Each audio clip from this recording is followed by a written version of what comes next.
I'm going to take you back to one thing, and Angela Rayner, for better or for worse, touched upon it and said that the Prime Minister has now lost his lines of defence, courtesy of the Metropolitan Police.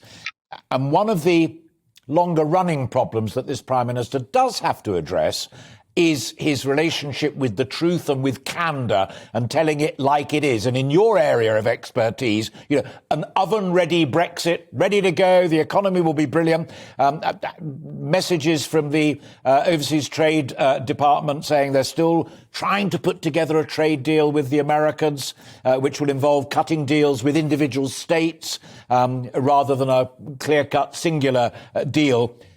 There is a very powerful argument that he's got to come clean on what he can and can't do and get on and then deliver it. Otherwise, those leavers who switched and gave him seats behind the red wall going to go back to Labour. Yeah, well, one of the things that we always thought was when Boris Johnson got into trouble in this parliament, he could reach for the lever mark Brexit, perhaps try and ramp up tensions regarding the Northern Ireland Protocol, for example.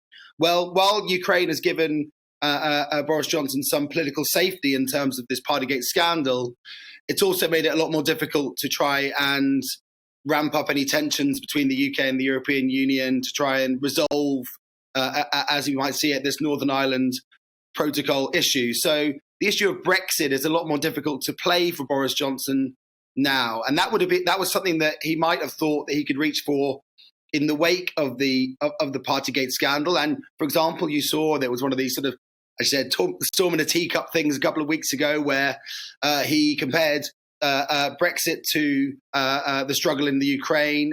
Some people argued he's quit. So that, for example, was him trying to reignite the Brexit debate, try and remind his voters that backed him in 2019 that he is their guy. And he wasn't their guy necessarily because he told the truth the whole time, but because he was perceived to be someone that got things done and indeed got Brexit done. So I think that was key, and that's what he needs to try and think about if he's trying to get back on track now, I would imagine.